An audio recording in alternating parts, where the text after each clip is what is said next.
Hello guys, welcome to ధన్శేషి. ఈరోజు మనం సొరకాయతో కారపప్పులు చేసుకుందాం రండి. ఫస్ట్ 1 కప్ సొరకాయ తురుము తీసుకోవాలి. నెక్స్ట్ 2 కప్స్ బియ్యం పిండి వేసుకొని దాంట్లో కరివేపాకు అండ్ పచ్చిమిర్చి, నువ్వులు, జీలకర్ర, కారం, సాల్ట్ అండ్ పసుపు వేసుకోవాలి.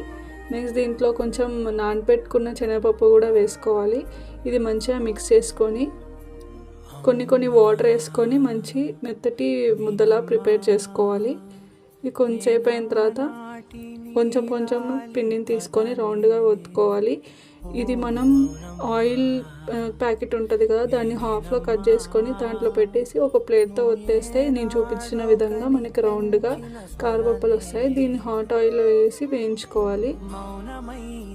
అంతే, ఎంతో సింపుల్ అండ్ ఈజీ సొరకాయ కారపప్పులు రెడీ. ఇవి టేస్ట్ కూడా చాలా బాగున్నాయి. మీరు కూడా తప్పకుండా ట్రై చేయండి. సూపర్.